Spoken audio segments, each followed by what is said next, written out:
Welcome friends, நான் உங்கள் புருஷோத்தமன். இது நம்ம channel skill welding India. Today நம்ம பார்க்க போகிற topic basic electricity as applied to welding. அதாவது வெல்டிங் செய்வதற்கு பயன்படும் அடிப்படையான மின்சாரத்தை பற்றி தான் நம்ம இப்போ பார்க்க போகிறோம். மின்சாரம் அதாவது எலக்ட்ரிசிட்டி கண்ணுக்கு புலப்படாத ஒரு ஆற்றல். எலக்ட்ரிக் கரண்ட் மின் துகள் அதாவது எலக்ட்ரான்ஸ் இயங்கிக் கொண்டு இருப்பதை மின்னோட்டம் அதாவது கரண்ட் என சொல்கிறாங்க. எலக்ட்ரான்களோட வேகத்தை ஆம்பியர் என்னும் அலகால் அளக்குறாங்க. இந்த எலக்ட்ரான் வேகத்தை அளக்கும் கருவிக்கு பெயர் ஆம்பியர் மீட்டர் அல்லது அம்மீட்டர் எனப்படும். எலக்ட்ரிக் ப்ரெஷர் ஒரு முற்று பெற்ற மின் இணைப்பில் அதாவது ஒரு க்ளோஸ்டு சர்க்கியூட்டில் இருக்கிற மின் அழுத்தம், அதற்கு எலக்ட்ரிக் ப்ரெஷர் என்று பெயர். இதனை அளவிடும் அலகு வோல்ட்டு.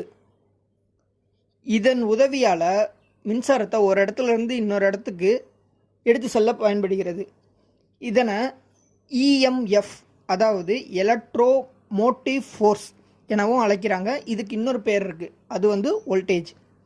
இந்த வோல்டேஜை அளக்கும் கருவி வோல்ட் மீட்டர் என்று பெயர்.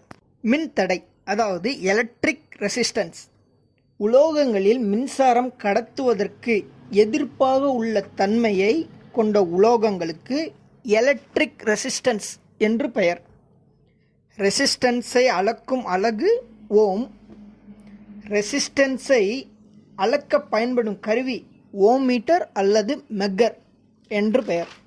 கண்டக்டர்ஸ் மின்சாரத்தை கடத்தும் பொருட்களுக்கு மின்கடத்தி அதாவது கண்டக்டர் என்று பெயர். எக்ஸாம்பிள் பார்த்திங்கன்னா காப்பர், அலுமினியம், அயன், கோல்டு இதெல்லாம் மின்சாரத்தை நல்லா கடத்தும்.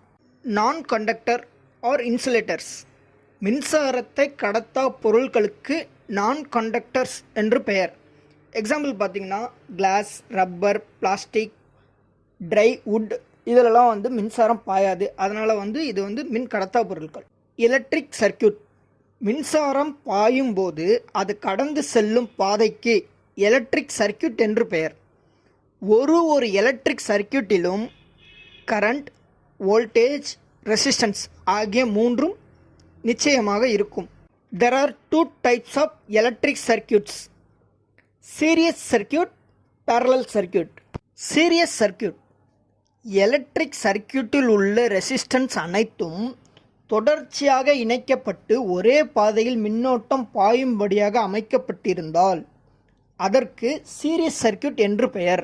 அடுத்து பேரலல் சர்க்கியூட் எலக்ட்ரிக் சர்க்கியூட்டில் உள்ள ரெசிஸ்டன்ஸ் அனைத்தும் பக்கவாட்டில் இணைக்கப்பட்டு மின்சாரம் பாயும்படியாக அமைக்கப்பட்டிருந்தால் பேரலல் சர்க்கியூட் என்று பெயர்.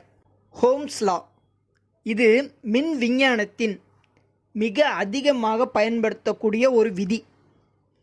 இது மின்னோட்டம், மின் அழுத்தம் மற்றும் மின் தடைகளுக்கு இடையே உள்ள தொடர்பை குறிக்கிறது. ஓம்ஸ் லா மாறாத வெப்பநிலையில் கடத்தி ஒன்றின் வழியே பாயும் மின்சாரமானது மின்னோட்டத்திற்கு நேர்விகிதத்திலும் மின் தடைக்கு எதிர்விகிதத்திலும் இருக்கும். இதுதான் ஓம்ஸ் லா. இன்றைக்கி பார்த்த டாபிக் கண்டிப்பாக உங்களுக்கு நல்லா புரிஞ்சிருக்கும்னு நான் நினைக்கிறேன். அப்படி புரிஞ்சிருந்ததுன்னா தம்ஸ் அப் கொடுத்து சப்போர்ட் பண்ணுங்கள். வீடியோஸில் எதுவும் மிஸ்டேக் இருந்துச்சுன்னா கமெண்ட்டில் பதிவு பண்ணுங்கள். மறக்காமல் சப்ஸ்கிரைப் பண்ணுங்கள், ஷேர் பண்ணுங்கள். Thanks for watching.